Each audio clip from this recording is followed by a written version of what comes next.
1968년 7월 서울 변두리 청량리의 좁은 골목길, 낡은 슬레이트 지붕들이 무너질 듯 서로에게 기대어 있는 주택가였습니다. 그 골목 끝에 자리한 단층집 대문 앞에서 김선희는 발걸음을 멈췄습니다. 고등학교 2학년인 그녀의 어깨에는 무거운 책가방이 매달려 있었지만 정작 무거운 것은 집으로 들어가야 한다는 현실이었습니다. 대문 너머로 들려오는 소리가 있었습니다. 무언가 깨지는 소리, 그리고 아버지의 거친 목소리였지요. 선희는 숨을 죽이고 귀를 기울였습니다. 어머니의 작은 신음소리도 섞여 있었습니다. 그녀는 스케치북을 가슴에 꽉 껴안고는 조용히 뒷문으로 돌아갔습니다. 또 술을 드셨구나. 선희는 속으로 중얼거리며 부엌 쪽 문을 살며시 열었습니다. 안채에서는 여전히 아버지 김재호의 고함 소리가 이어지고 있었습니다. 그는 몇 달 전 우체국에서 해고당한 뒤 집에서 보내는 시간이 많아졌고 그만큼 술을 마시는 횟수도 늘었습니다. 여자가 바깥일을 한다고? 집에서나 얌전히 있어. 유리창이 흔들릴 정도의 고함이었습니다. 선희는 방 안으로 들어가지 못하고 부엌 한 구석에 몸을 웅크렸습니다. 어머니 박정순이 무언가 대답하는 소리가 들렸지만 너무 작아서 내용을 알 수는 없었습니다. 감히 말대답을? 이 집에서 누가 가장인지 모르나? 쿵 하는 소리가 났습니다. 무엇인가 넘어지는 소리였지요. 선희의 손이 저절로 스케치북을 더 세게 껴안았습니다. 그 안에는 오늘 미술 시간에 그린 풍경화가 들어 있었습니다. 담임 이 선생님께서 참 잘 그렸다며 칭찬해 주신 그림이었지요. 잠시 후 안채가 조용해졌습니다. 선희는 천천히 일어나 자신의 방으로 향했습니다. 좁은 복도를 지나는 동안 거실을 힐끗 보았습니다. 어머니가 바닥에 흩어진 그릇 조각들을 줍고 있었습니다. 그녀의 왼쪽 뺨이 붉게 부어 있는 것이 보였습니다. 어머니. 선희가 작게 부르자 어머니는 고개를 들어 딸을 바라보았습니다. 그리고는 아무렇지도 않다는 듯 미소를 지었습니다. 선희야, 왔구나. 저녁 곧 차려줄게. 괜찮으세요? 괜찮다. 그냥 그릇이 미끄러져서 깨진 거란다. 어머니는 언제나 그런 식으로 말했습니다. 얼굴에 멍이 들어도 입술이 터져도 괜찮다는 말만 반복했지요. 선희는 더 이상 묻지 않았습니다. 물어봐야 돌아오는 것은 같은 대답뿐이라는 걸 알고 있었으니까요. 방으로 들어간 선희는 책상 앞에 앉았습니다. 옆방에서는 여동생 미영이 공부하는 소리가 들렸습니다. 중학교 1학년인 미영은 집안 분위기가 험악해질 때면 더욱 조용해졌습니다. 마치 자신의 존재를 지우려는 것처럼 말이지요. 선희는 스케치북을 펼쳤습니다. 오늘 그린 풍경화가 나타났습니다. 학교 뒤편 언덕에서 내려다본 서울 시내의 모습이었지요. 회색빛 건물들 사이로 한강이 푸르게 흘러가는 그림이었습니다. 그림 속 하늘은 맑고 구름은 하얗게 떠 있었습니다. 이 선생님이 대회에 내보자고 하셨는데 선희는 혼잣말을 중얼거렸습니다. 담임 이 선생님은 선희의 그림 실력을 높이 평가했습니다. 몇 달 전에는 서울시 고등학생 미술대회에 선희의 작품을 출품하기도 했지요. 그때 선희는 은상을 받았습니다. 하지만 그 기쁨은 오래가지 못했습니다. 상장을 들고 집에 왔을 때 아버지의 반응은 예상과 달랐습니다. 그딴 거에서 밥이 나오나? 여자는 시집이나 잘 가면 되는 거야. 상장은 그 자리에서 찢어졌습니다. 선희가 며칠 밤을 새워 그린 그림도 함께 구겨져 쓰레기통에 들어갔지요. 그날 밤 선희는 베개에 얼굴을 묻고 한참을 울었습니다. 복도에서 발걸음 소리가 들렸습니다. 오빠 김현수가 학원에서 돌아온 모양이었습니다. 고등학교 3학년인 현수는 요즘 들어 아버지를 닮아가고 있었습니다. 예전에는 아버지의 폭력을 무서워했지만 사춘기를 지나며 점점 변해갔지요. 선이야, 밖에 있었나?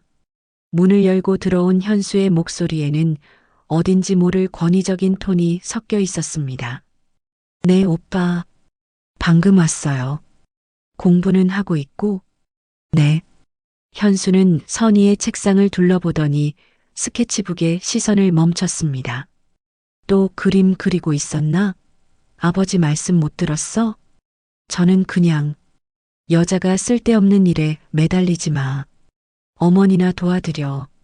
현수는 그렇게 말하고는 자신의 방으로 들어갔습니다. 선희는 스케치북을 천천히 덮었습니다. 집안 어디에도 자신의 꿈을 지지해주는 사람은 없었습니다. 저녁 시간이 되자 가족들이 밥상 앞에 모였습니다. 아버지는 술이 깬 상태였지만 여전히 기분이 좋지 않아 보였습니다. 어머니는 뺨에 부기가 빠지지 않은 채로 조용히 밥을 떠주었습니다. 현수야, 대학 준비는 어떻게 되어 가냐? 열심히 하고 있습니다, 아버지. 그래야지. 남자는 제대로 된 직업을 가져야 한다. 아버지의 시선이 선희에게로 향했습니다. 선희는 내년이면 고3이지? 공부보다는 집안일을 배워라. 시집갈 준비를 해야지. 네, 아버지. 선희는 고개를 숙인 채 대답했습니다. 마음속에서는 다른 생각들이 맴돌고 있었지만 입 밖으로 내지는 못했지요. 밤이 깊어갔습니다. 가족들이 모두 잠든 후 선희는 조용히 일어나 스케치북을 꺼냈습니다. 작은 손전등을 켜고 새 페이지를 펼쳤습니다. 그리고는 연필을 들어 그림을 그리기 시작했습니다. 그것은 새 한 마리가 좁은 새장에서 벗어나 넓은 하늘로 날아가는 모습이었습니다. 새의 날개는 힘차게 펼쳐져 있었고 눈은 희망으로 반짝이고 있었지요. 선희는 그 새의 모습에 자신의 마음을 담았습니다. 언젠가는 그녀는 작은 소리로 중얼거렸습니다. 정확히 무엇을 말하려 했는지는 모르겠지만 마음 깊은 곳에서는 분명한 바람이 있었습니다. 이 답답한 현실에서 벗어나고 싶다는 간절한 마음이었지요. 창밖으로 여름밤의 바람이 살짝 불어왔습니다. 그 바람에는 어딘지 다른 세상의 냄새가 섞여 있는 것 같았습니다. 선희는 그 바람을 마시며 연필을 더욱 꽉 쥐었습니다. 아직은 알 수 없었지만 그녀의 인생에는 큰 변화의 바람이 불어오고 있었습니다. 그로부터 한 달이 흘렀습니다. 8월의 무더운 여름날들이 이어지는 동안 김재호의 음주는 더욱 심해졌습니다. 해고 통지를 받은 지 석 달째 그는 새로운 일자리를 찾으려는 노력보다는 술잔을 기울이는 시간이 많아졌지요. 선희는 아침마다 집안 분위기를 살피는 것이 일과가 되었습니다. 부엌에서 어머니가 준비하는 아침밥 소리가 평소보다 조용하면 그것은 밤사이 또 무슨 일이 있었다는 뜻이었습니다. 어머니, 안녕히 다녀오겠습니다. 그래, 조심해서 가거라. 어머니의 목소리가 어제보다 더 작았습니다. 선희는 뒤돌아보지 않고 집을 나섰지만 어머니의 왼쪽 손목에 새로운 멍이 들어 있었다는 것을 놓치지 않았습니다. 학교에서도 선희의 마음은 집에 머물러 있었습니다. 수업 시간에 교과서를 펼쳐놓고는 있었지만 정작 머릿속에는 다른 생각들이 맴돌았지요. 선희야, 이번 주말에 시내 화랑에서 학생 작품 전시회가 있단다. 점심시간에 담임 이 선생님이 선희를 불러 말씀하셨습니다. 함께 가보지 않겠니? 내 그림 실력으로는 언젠가 저런 곳에 작품을 걸 수도 있을 거야. 감사합니다, 선생님. 하지만 선희는 말끝을 흐렸습니다. 아버지가 그림에 대해 어떻게 생각하는지 이 선생님도 알고 계셨지만 포기하지 말라고 격려해 주시는 것이었지요. 집에서 허락해 주시지 않으실 것 같아요. 그렇구나. 하지만 선희야, 내 재능을 포기하지는 마라. 언젠가 기회가 올 거야. 이 선생님의 따뜻한 말씀이 선희의 마음에 작은 위로가 되었습니다. 하지만 집으로 돌아가는 길에서 그 위로는 금세 사라졌지요.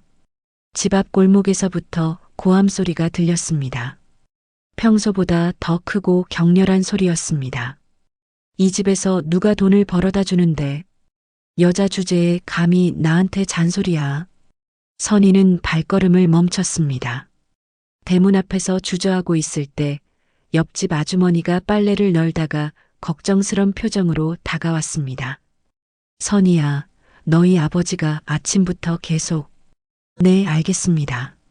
선희는 고개를 숙이고 인사를 드린 뒤 조심스럽게 뒷문으로 향했습니다. 안채에서는 여전히 아버지의 고함이 이어지고 있었습니다. 돈도 제대로 못 벌어오는 주제에 무슨 꿈이고 뭐고. 유리그릇이 깨지는 소리가 났습니다. 선희는 숨을 죽이고 부엌 문틈으로 거실을 들여다보았습니다. 어머니가 바닥에 무릎을 꿇고 앉아 있었고 아버지는 그 앞에서 주먹을 흔들고 있었습니다. 미안해요, 여보. 제가 잘못했어요. 어머니의 목소리였습니다. 하지만 그 사과는 아버지의 분노를 가라앉히지 못했습니다. 잘못한 게 한두 가지가 아니지. 집안도 제대로 못 건사하면서. 아버지, 그만하세요. 갑자기 현수의 목소리가 들렸습니다. 학원에서 일찍 돌아온 모양이었지요. 하지만 그의 말투에는 어머니를 보호하려는 의도보다는 다른 뜻이 담겨 있었습니다. 어머니도 아버지 속 좀 그만 썩이세요. 집안이 이 모양인데. 선희는 깜짝 놀랐습니다. 현수가 어머니에게 그런 말을 할 줄은 몰랐거든요. 현수야, 너라도 제대로 해라. 내가 이렇게 고생하는데. 알겠습니다, 아버지. 어머니, 진짜 조심하세요. 현수의 말에 어머니는 더욱 작아졌습니다. 선희는 주먹을 꽉 쥐었습니다. 오빠까지 아버지 편에 서서 어머니를 몰아세우는 모습이 참을 수 없었지요. 한참 후 집안이 조용해졌습니다. 아버지는 다시 술을 마시러 나갔고 현수는 자신의 방으로 들어갔습니다. 선희는 그제야 부엌으로 들어갈 수 있었습니다. 어머니는 깨진 그릇 조각을 줍고 있었습니다. 손에서 피가 조금 나고 있었지만 그녀는 아무렇지도 않다는 듯 계속 정리를 하고 있었지요. 어머니, 선희야, 언제 왔니? 방금요. 손 다치셨어요? 아니야, 괜찮다. 어머니는 언제나처럼 괜찮다고 말했지만 그녀의 눈가에는 눈물 자국이 남아 있었습니다. 어머니, 이렇게 사시면 안 돼요. 선희의 말에 어머니는 잠시 손을 멈췄습니다. 선희야, 그런 말하는 게 아니야. 하지만 어머니는 잘못한 게 없잖아요. 세상이 다 그런 거란다. 참고 살면 되는 거야. 어머니의 체념적인 대답이 선희의 마음을 더욱 아프게 했습니다. 그녀는 더 이상 말하지 못하고 자신의 방으로 향했습니다. 방에서는 미영이 책상에 엎드려 있었습니다. 공부를 하는 것 같았지만 어깨가 작게 떨리고 있었지요. 미영아, 언니. 미영이 고개를 들었을 때 그녀의 눈에는 눈물이 가득했습니다. 무서워요, 언니. 아버지가 너무 무서워요. 괜찮아. 언니가 있잖아. 선희는 미영을 안아주었습니다. 하지만 정작 자신도 두렵고 막막하기는 마찬가지였지요. 그날 밤 선희는 잠을 이룰 수 없었습니다. 복도에서 들려오는 어머니의 작은 흐느낌 소리 때문이었습니다. 어머니는 가족들이 모두 잠든 후에야 비로소 자신의 감정을 드러내곤 했지요. 선희는 조용히 일어나 방문을 열었습니다. 어머니는 부엌에 앉아 작은 소리로 울고 있었습니다. 그 모습을 본 순간 선희의 마음속에서 무언가가 부서지는 소리가 났습니다. 이대로는 안 돼. 선희는 속으로 중얼거렸습니다. 단순히 참고 견디는 것만으로는 해결되지 않는다는 것을 깨달았지요. 누군가는 이 상황을 바꿔야 했습니다. 다음 날부터 선희는 아버지를 관찰하기 시작했습니다. 그의 행동 패턴, 습관, 약점을 찾기 위해서였지요. 며칠을 지켜본 결과 한 가지 흥미로운 사실을 발견했습니다.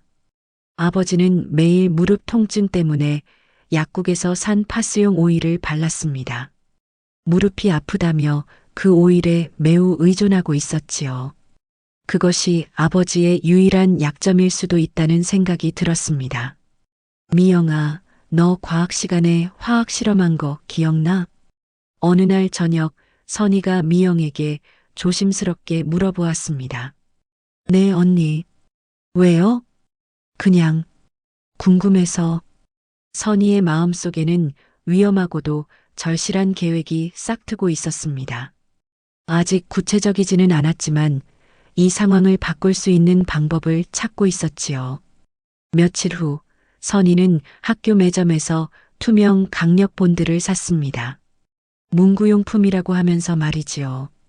그리고 집에 돌아와서는 그 본드를 서랍 깊숙이 숨겨두었습니다. 언젠가는 선희는 그 작은 튜브를 바라보며 중얼거렸습니다. 정확히 언제, 어떻게 사용할지는 아직 몰랐지만 그것이 가족을 구할 수 있는 열쇠가 될지도 모른다는 희망을 품었습니다. 그날 밤 선희는 스케치북에 새로운 그림을 그렸습니다. 높은 절벽 위에 서서 아래를 내려다보는 사람의 모습이었지요. 그 사람의 등 뒤로는 거센 바람이 불고 있었고 앞에는 깊은 낭떠러지가 펼쳐져 있었습니다. 절벽 끝에 선 사람은 지금 중요한 선택을 해야 하는 순간이었습니다. 뒤로 물러서서 안전한 곳으로 돌아갈 것인지 아니면 용기를 내어 앞으로 나아갈 것인지 말이지요. 선희는 자신이 바로 그 절벽 위에 서 있다는 것을 알고 있었습니다. 9월이 되자 아침 저녁으로 선선한 바람이 불기 시작했습니다. 하지만 김 씨 집안의 분위기는 여전히 무겁고 답답했지요. 김재호의 구직 활동은 번번이 실패로 돌아갔고 그럴 때마다 집안에서 벌어지는 일들은 더욱 심각해졌습니다. 선희는 매일 아침 등교하기 전에 어머니의 얼굴을 살펴보는 것이 습관이 되었습니다. 새로운 멍자국이 없는지, 어젯밤에 또 무슨 일이 있었는지 확인하기 위해서였지요. 어머니, 아침 드세요. 고맙다, 선희야. 어머니의 목소리는 날이 갈수록 작아져만 갔습니다. 그녀는 요즘 들어 말수가 더욱 줄었고 웃음을 보이는 일도 거의 없었지요. 마치 자신의 존재 자체를 지우려고 하는 것 같았습니다. 학교에서 선희는 도서관에 자주 가게 되었습니다. 집에 있기보다는 조금이라도 늦게 돌아가고 싶었거든요. 그런 어느 날 화학 참고서를 보다가 흥미로운 내용을 발견했습니다. 접착제의 성분과 특성. 선희는 그 부분을 유심히 읽어보았습니다. 투명 본드의 주성분이 시아노아크릴레이트라는 것, 그리고 그것이 피부나 다른 물질과 만나면 빠르게 굳어진다는 내용이었지요. 만약에 이걸 다른 것과 섞으면 선희는 상상만으로도 가슴이 두근거렸습니다. 위험한 생각이라는 것을 알고 있었지만 다른 방법은 정말 없어 보였거든요. 집에 돌아가는 길에 선희는 약국 앞을 지나게 되었습니다. 그곳에서 아버지가 사용하는 파스용 오일을 팔고 있었지요. 선희는 잠시 멈춰서서 그 약병을 바라보았습니다. 저기요, 아저씨. 네, 무엇을 찾나요? 저기 있는 오일이요. 우리 아버지가 쓰시는 건데 어떤 성분으로 되어 있나요? 아, 이거요? 주로 멘톨이랑 오일 성분이에요. 근육 통증에 좋죠. 약사의 설명을 들으며 선희는 고개를 끄덕였습니다. 그리고는 그 약병의 모양과 크기를 눈에 새겨두었지요. 집에 도착하자 현수가 거실에서 공부를 하고 있었습니다. 요즘 그는 대학 입시 때문에 신경이 날카로워져 있었고 그 스트레스를 가족들에게 풀곤 했지요. 선희야, 너 요즘 늦게 들어오는데 어디 갔다 오는 거야? 도서관에서 공부하고 왔어요, 오빠. 공부? 여자가 무슨 공부를 그렇게 열심히 해?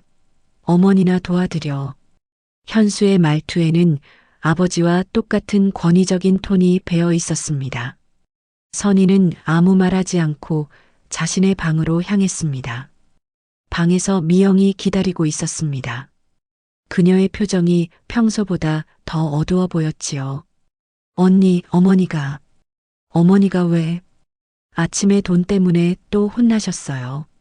시장에서 물건값이 올랐다고 하시니까 아버지가 화를 내셨어요. 미영의 목소리가 떨리고 있었습니다. 돈 관리도 제대로 못한다고 어머니한테 소리를 지르셨어요. 선희는 주먹을 꽉 쥐었습니다. 집안 경제가 어려운 것은 아버지가 일을 잃었기 때문인데 그 책임을 어머니에게 떠넘기는 것이 화가 났지요. 언니, 우리가 뭔가 할 수 있는 방법은 없을까요? 미영의 간절한 질문에 선희는 잠시 망설였습니다. 그리고는 조심스럽게 입을 열었습니다. 미영아, 만약에, 정말 만약에 말이야. 네, 언니. 아버지가 며칠만 아프시면 어떨까? 아프시면요? 심하게 아픈 게 아니라 그냥 며칠 동안 꼼짝 못하실 정도로만. 미영은 언니의 말뜻을 이해하지 못하겠다는 표정이었습니다. 선희는 더 이상 말하지 않았지요. 아직은 구체적인 계획이 서지 않았기 때문이었습니다. 그날 밤 온 가족이 저녁 식사를 하는 시간이었습니다. 아버지는 하루 종일 일자리를 찾아다닌 후라 기분이 좋지 않았습니다. 요즘 세상이 어떻게 돌아가는지 모르겠어. 일자리가 이렇게 없을 수가. 여보, 조금만 더 기다려보세요. 기회가 있을 거예요. 어머니의 위로에 아버지는 더욱 화를 냈습니다. 기다리라고? 당신이 뭘 안다고 그런 소리를 해? 젓가락을 던지는 소리가 났습니다.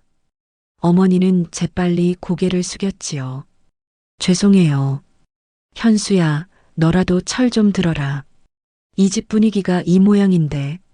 네, 아버지. 열심히 하겠습니다. 현수는 고개를 끄덕이며 대답했습니다.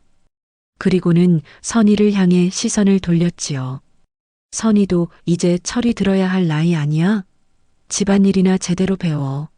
네, 오빠. 선희는 억지로 대답했지만 마음속으로는 분노가 끓어오르고 있었습니다. 왜 여자라는 이유만으로 꿈을 포기해야 하는지, 왜 항상 참고 견뎌야만 하는지 이해할 수 없었거든요. 식사가 끝난 후 아버지는 평소처럼 무릎에 오일을 바르기 시작했습니다. 선희는 그 모습을 유심히 관찰했습니다.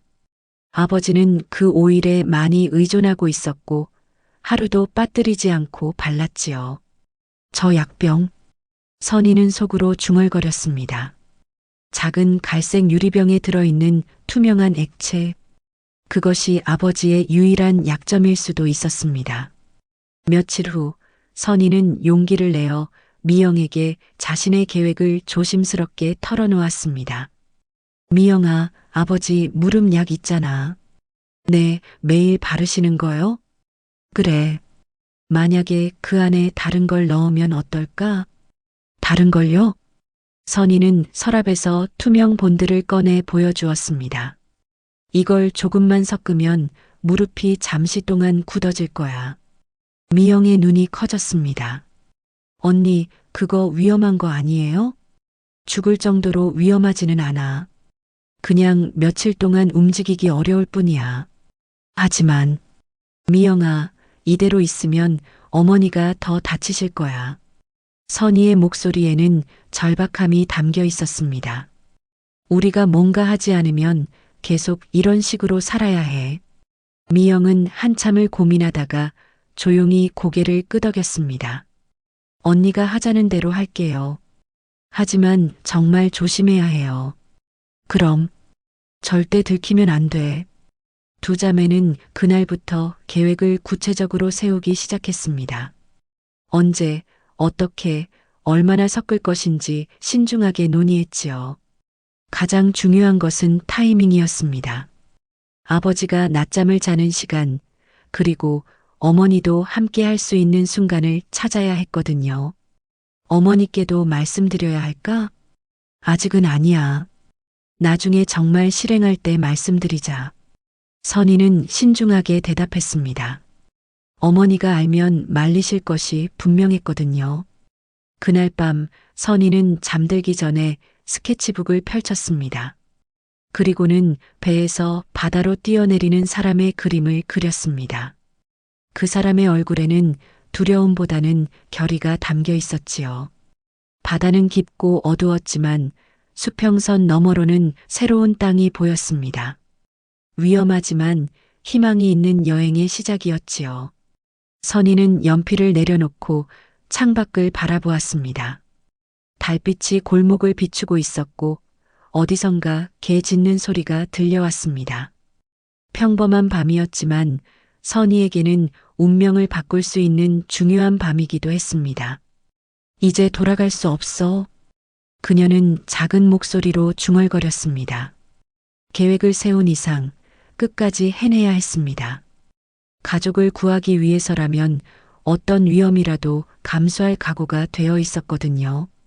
10월 둘째 주 드디어 그날이 왔습니다. 아버지가 평소보다 일찍 집에 돌아와 낮잠을 자는 날이었지요. 선희와 미영은 며칠 전부터 이 순간을 기다리고 있었습니다. 오후 2시경 아버지의 코 고는 소리가 안방에서 들려왔습니다.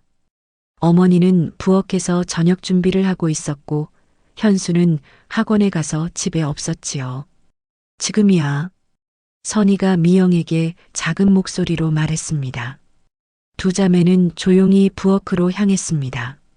어머니, 왜 선희야? 잠깐 이리로 오세요. 어머니는 손을 닫고 선희에게 다가왔습니다.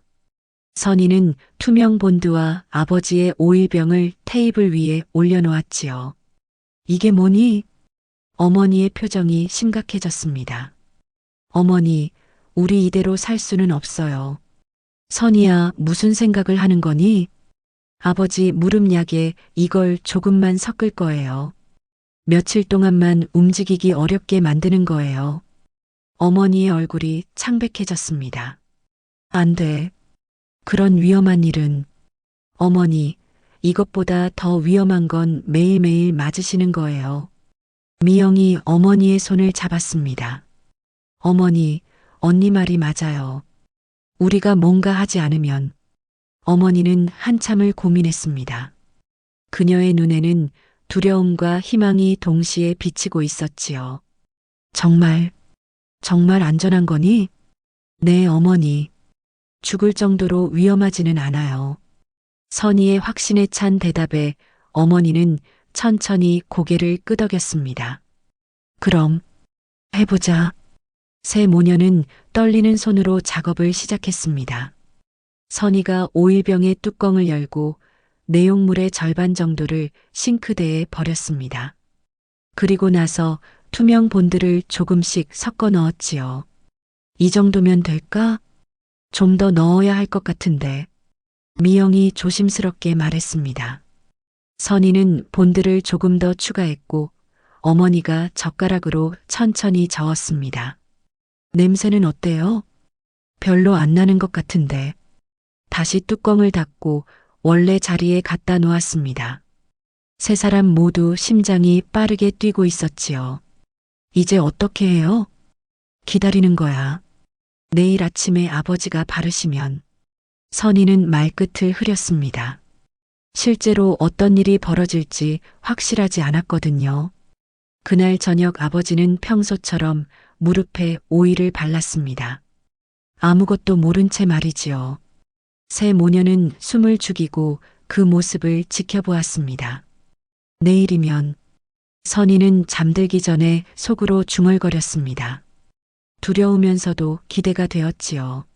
새벽 5시경 끔찍한 비명소리가 집안을 가득 메웠습니다. 아, 이게 뭔가. 아버지의 고함이었습니다. 선희와 미영은 벌떡 일어나 서로를 바라보았지요. 무릎이 안 움직여. 안방에서 쿵쾅거리는 소리가 났습니다. 아버지가 일어나려다가 넘어지는 소리였지요. 어머니가 먼저 안방으로 달려갔습니다. 선희와 미영도 뒤따라갔지요. 아버지는 바닥에 쓰러져 있었습니다. 무릎이 굳어서 제대로 움직일 수 없었거든요. 일어나려고 몸부림치다가 복도 탁자 모서리에 이마를 부딪혀 피까지 흘리고 있었습니다. 여보, 어머니가 놀라서 달려갔지만 아버지는 오히려 화를 냈습니다. 누가 내 약을 건드렸어. 무슨 말씀이세요? 분명히 누군가 손을 댔어. 이게 정상이야? 아버지는 바닥에서 몸부림치며 소리쳤습니다. 하지만 무릎이 굳어 있어서 일어날 수 없었지요. 병원에 데려가. 여보, 진정하세요. 그런데 이때 어머니의 목소리가 달랐습니다. 평소처럼 작고 떨리는 목소리가 아니었지요. 당신이 우리를 이렇게 만든 거예요. 뭐? 이제 끝이에요. 어머니의 단호한 말에 아버지는 순간 말문이 막혔습니다.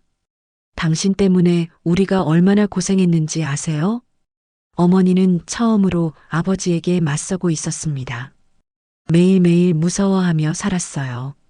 아이들도 얼마나 힘들어했는지. 이 여자가 미쳤나? 감히 나한테. 이제 더 이상 참지 않을 거예요. 그때 미영이 선희의 손을 꽉 잡고 말했습니다. 언니, 지금이야. 도망가자. 미영의 말에 선희는 고개를 끄덕였습니다. 준비해둔 가방들이 있었거든요.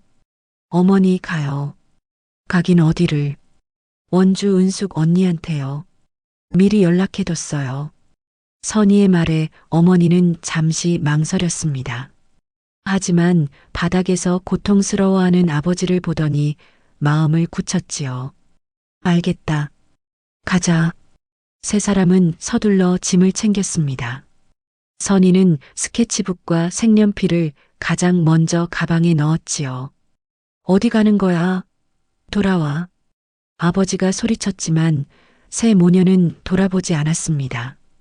돌아오라고 했잖아. 문을 박차고 나오는 순간 공기의 맛이 달라졌습니다.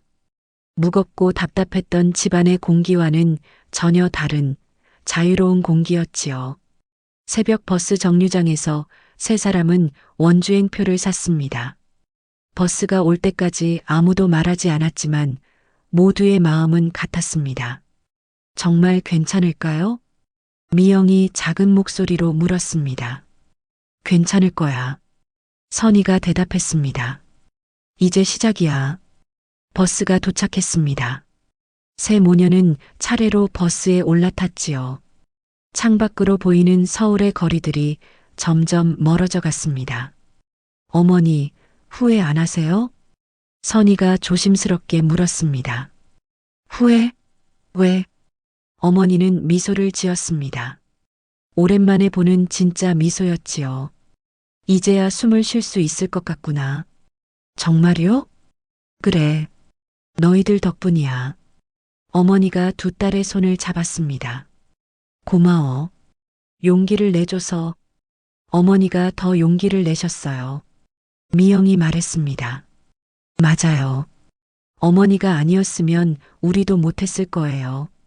세 사람은 서로를 바라보며 웃었습니다. 힘들고 무서웠지만 해낸 것에 대한 기쁨이 있었지요. 버스는 계속 달렸습니다. 해가 떠오르면서 창밖 풍경이 점점 밝아졌습니다. 산과 들이 펼쳐지고 맑은 강물이 흘러가는 모습이 보였지요. 선희야, 내 어머니, 내 그림 말이야. 네, 다시 그려도 된단다. 마음껏. 어머니의 말에 선희의 눈에 눈물이 고였습니다. 정말요? 그래, 내 꿈을 이루렴. 선희는 가방에서 스케치북을 꺼냈습니다. 그리고 새로운 페이지를 펼쳤지요. 거기에는 넓은 들판을 달려가는 세 사람의 모습을 그리기 시작했습니다. 자유롭게 달려가는 세 사람. 그들의 뒤로는 어둠이 있었지만 앞으로는 밝은 빛이 기다리고 있었습니다. 언니, 우리 정말 잘한 걸까요? 미영이 물었습니다. 잘했어. 우리는 살아남은 거야. 선희가 대답했습니다. 그리고 이제 새로운 시작이야. 버스는 원주를 향해 계속 달렸습니다. 새 모녀에게는 새로운 인생이 기다리고 있었지요. 원주역에 도착했을 때는 오전 10시가 조금 넘었습니다. 사촌 언니 강은숙이 역 앞에서 기다리고 있었지요. 그녀는 선희 어머니보다 5살 위였지만 밝고 씩씩한 성격으로 혼자서도 잘 살아가고 있었습니다. 정순 언니, 은숙이 달려와 어머니를 꽉 안아주었습니다. 고생 많았지? 선희, 미영이도 안녕. 언니 정말 고마워요. 어머니의 목소리가 떨렸습니다. 몇 달 전 편지로 상황을 알린 후 은숙은 언제든 오라고 말해주었었지요. 뭘 고마워해. 가족인데. 은숙의 집은 작지만 깔끔했습니다. 마당에는 코스모스가 피어 있었고 감나무 한 그루가 가을볕을 받아 반짝이고 있었지요. 여기서 마음 편히 쉬어. 선희는 학교도 다시 다닐 수 있어. 정말요? 선희의 눈이 반짝였습니다. 그럼 전학수속은 내가 도와줄게. 첫 며칠은 조심스러웠습니다. 혹시 아버지가 찾아올까봐 불안했거든요. 하지만 시간이 지나면서 그 걱정도 사라졌습니다. 어머니는 마을 봉제 공장에서 일을 시작했습니다. 손재주가 좋아서 금세 인정받았지요. 퇴근 후에는 집에서 미싱일도 받아서 했습니다. 얼마나 오랫동안 이런 걸 하고 싶었는지 몰라. 어머니가 미싱 앞에 앉아 말했습니다. 내 손으로 돈을 벌어본 지가 언제였는지. 미영은 원주의 중학교로 전학을 갔습니다. 처음에는 새로운 환경이 어색했지만 원래 밝은 성격이었던 터라 금세 친구들과 어울렸지요. 언니, 여기 애들이 참 좋아요. 그래, 다행이다. 그리고 무엇보다 집에 와도 무섭지 않아요. 미영의 말에 선희는 가슴이 뭉클했습니다. 선희도 원주고등학교 3학년으로 전학했습니다. 담임 선생님은 선희의 미술 실력을 보고 깜짝 놀랐지요. 이 정도 실력이면 미술대학 진학도 가능해 보이는데? 정말요? 그럼 한번 준비해 볼까? 그렇게 선희는 다시 그림을 그리기 시작했습니다. 서울에서 가져온 스케치북을 펼치고 새로운 페이지들을 채워나갔지요. 원주의 풍경은 서울과 달랐습니다. 높은 산들이 둘러싸고 있었고 맑은 강물이 흘렀습니다. 선희는 그 모든 것을 그림으로 담았지요. 가을이 깊어갈 무렵 소식이 들려왔습니다. 재호가 세상을 떠났다더구나. 은숙이 조심스럽게 전해준 소식이었습니다. 아버지가 그날의 부상 후유증으로 병원에 입원했다가 결국 돌아가셨다는 것이었지요. 어머니는 한참을 말없이 있었습니다. 슬프세요? 선희가 물었습니다. 슬프다기보다는 안타깝구나. 어머니가 천천히 대답했습니다. 사람이 왜 그렇게 살아야 했을까 싶어서. 어머니 잘못이 아니에요. 알아. 이제는 알아. 그 무렵 현수에게서도 편지가 왔습니다. 대학에 합격했다는 소식과 함께 짧은 사과의 말이 적혀 있었지요. 어머니, 선희, 미영이에게 그동안 미안했습니다. 이제야 제가 얼마나 잘못했는지 깨달았어요. 언젠가 용서를 구하러 갈게요. 오빠도 변했나 봐요. 미영이 편지를 읽으며 말했습니다. 사람은 누구나 변할 수 있어. 어머니가 답했습니다. 중요한 건 언제 깨닫느냐야. 겨울이 지나고 봄이 왔습니다. 선희는 미술대학 입시를 준비했고 결국 서울의 한 대학에 합격했습니다. 축하해, 선희야. 가족들이 모여 작은 축하 파티를 열었습니다. 은숙 언니가 케이크까지 준비해 주었지요. 이제 진짜 내 꿈을 펼칠 수 있겠구나. 어머니가 선희의 손을 잡으며 말했습니다. 어머니 덕분이에요. 아니야. 내가 용기를 냈기 때문이야. 우리 모두가 용기를 냈죠. 미영이 끼어들었습니다. 맞아.